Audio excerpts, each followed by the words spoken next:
Assalamualaikum warahmatullahi wabarakatuh. Bagaimana kabarnya teman-temanku semuanya? Kali ini saya akan memupuk dengan menggunakan pupuk yang satu ini, teman-teman. Ini akan saya pupukkan 1 kilo dalam satu pohon. Dan saya ingin memperbaiki kontur tanahnya agar lebih subur ya, sehingga nanti sawitnya juga akan berdampak lebih subur. Nah, pupuk yang saya gunakan adalah pupuk pemenah tanah ya. Di sini ada tulisannya Mutiara Tani ya, pembenah tanah NPK. Saya sebenarnya di pupuk ini kurang mengerti di ininya, teman-teman. 16 kemudian tulisannya NPK ya. Dan saya browsing untuk mengenai tulisan ini saya belum menemukan ya. Hanya sementara ini saya memang akan memperbaiki kontur tanah di ladang saya.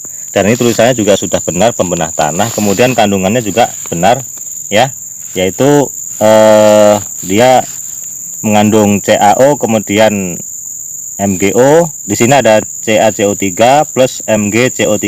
Jadi ditambah lagi dengan sulfur, Zn, boron. Jadi ibaratnya itu seperti ini, teman-teman. Ibaratnya kita memberikan di awal pemupukan itu sebenarnya menggunakan dolomit, tapi ini lebih lengkap gitu ya. Nah, seperti itu. Dengan memberikan pupuk pembenah tanah, lahan kita akan semakin subur, dan pupuk yang akan kita berikan di kemudian hari itu akan menjadi lebih mudah terserap oleh tanaman itu. Nah, ini pupuk ini bisa digunakan untuk tanaman banyak ya. Saya mereview ini bukan sponsor, teman-teman. Ini hanya untuk supaya teman-teman tahu aja. Jadi Anda bisa menggunakan pembenah tanah itu banyak, teman-teman, nggak cuman ini saja. Ada yang bola dunia itu ada juga, teman-teman. Dia sebenarnya hampir sama-sama dengan dolomit gitu ya, itu sama. Tapi ini nutrisi plus kompleks itu ada namanya macam-macam. Ini namanya Mutiara Tani, padi kencana. Jadi namanya macam-macam pupuk pembenah tanah. Malah di sini tulisannya NPK 16. Jadi yang kita lirik bukan ininya, teman-teman, tapi kandungannya ini ya, kandungannya ini. Oke ya. Nah, itu ya, karena saya browsing maksud daripada NPK-nya ini juga nggak ketemu. Jadi yang saya inginkan adalah kandungannya ini. Nah, itu ya. Boleh Anda pakai yang mana saja boleh. Nah, bentuk pupuknya seperti ini. Jadi kayak semacam pupuk mutiara ya, teman. Tapi ini pudar, warnanya pudar karena memang bukan mutiara. Cuman ini lembut pupuknya, maksud saya gampang hancur ya, gampang hancur pupuknya ini. Nah ya, tidak keras, jadi dalamnya itu lembek, sangat lembek dalamnya nih. Nah ini ya, sangat lembek dalamnya, sehingga mudah terserap dia ini, karena emang fungsinya untuk pembenah tanah, teman-teman. Ini warnanya biru seperti ini. Nah ini contoh daripada pohonnya.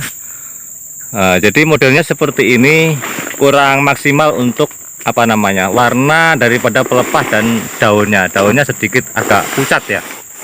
Nah, kalau kita lihat, nah ini pengaruh daripada bagian tanah ini itu kurang apa namanya, kurang subur, teman-teman ya. Tanahnya kurang subur, sehingga waktu kita berikan pupuk nantinya itu nanti akan kurang maksimal dalam penyerapan unsur haranya oleh tanaman. Nah ini sebenarnya banyak yang menggunakan pupuk ini, teman-teman, tapi yang saya khawatirkan karena harga pupuk mahal ya, ini sedikit agak murah dan namanya juga NPK ya, yang namanya juga NPK. Nah seperti ini.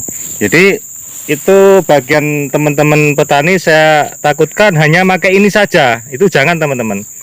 Ini hanya pupuk dasar daripada untuk pembenah tanah ya, untuk pembenah tanah. Jadi tetap kita harus memberikan pupuk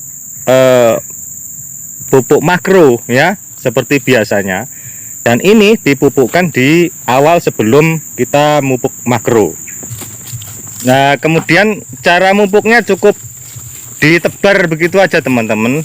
Ini saya kasih 1 kilo saja, seperti biasa kita memupuk dolomit ya.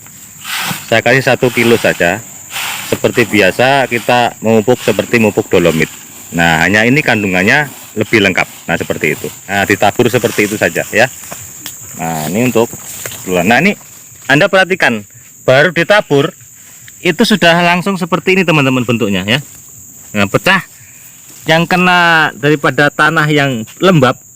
Nah ini ya langsung pecah seperti ini. Nah ya, tuh lihat. Nah ya, tuh ya. Maka ini akan sangat efektif pupuk ini digunakan ya. Nah ini ya teman-teman ya, ini contohnya. Nah ini saya lanjutkan yang tadi teman-teman. Jadi yang saya khawatirkan teman-teman pakai pupuk NPK yang ada tulisannya NPK ini, padahal ini juga nyata-nyata ada tulisannya pupuk pembenah tanah ya. Nah pembenah tanah seperti ini, sehingga tidak lagi menggunakan pupuk makro. Nah jadi kandungannya di sini sudah jelas tertulis seperti ini saja. Jadi saya belum menemukan di sini nitrogen, fosfat dan kalium ya untuk NPK-nya ini. Jadi yang malah tertulis besar itu cuman ini. Jadi memang ini khusus untuk pembenah tanah ya. Juga ada unsur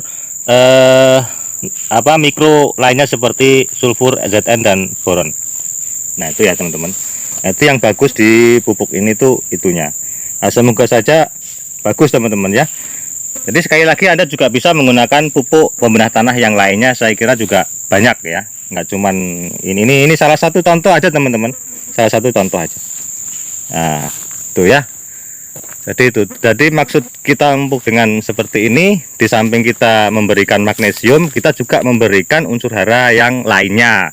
Mikro juga dapat gitu teman-teman ya. Magnesium ditambah lagi dengan di sini ada CaO ya, kemudian ini Ca, CO3, jadi CO3 jadi banyak, jadi bukan cuman magnesium saja ya. Nah itu kandungannya tuh ya. Jadi jangan hanya pupuk ini saja teman-teman ya, mentang-mentang pupuk mahal nanti pupuknya hanya ini saja, jangan. Ini hanya untuk pembenah tanahnya saja. Nanti kejadiannya akan subur aja tapi buahnya kurang. Nah adapun pertama kali Anda menggunakan pupuk ini dan kemudian buahnya banyak, itu saya yakin buahnya itu bukan semata-mata karena pupuk ini ya teman-teman. Karena buah muncul itu bukan karena sekali kita pupuk dengan ini, tapi 6 bulan dan setahun sebelumnya kita menggunakan pupuk yang lain. Nah ini tentunya juga akan menyokong buah enggak? Ya tentu saja akan menyokong. Ketika tanah kita subur dan diserap dengan maksimal, buahnya juga akan semakin bagus. Itu sudah pasti, tapi tidak semata-mata karena pupuk yang kita gunakan yang ini ya teman-teman ya. Paham ya maksud saya teman-teman? Nah ini ya, ini buahnya sebenarnya banyak teman-teman, banyak. Hanya saya masih kurang puas dengan bentuk warna daunnya. Hijau sih sebenarnya hijau tapi agak-agak pucat teman-teman ya, kurang lebar daunnya ini. Buahnya banyak juga lumayan ya.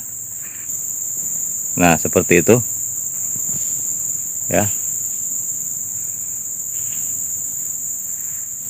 Oke, sampai di sini perjumpaan kita. Semoga bermanfaat buat teman-teman petani sawit lainnya. Wabillahi taufiq wal hidayah. Assalamualaikum warahmatullahi wabarakatuh.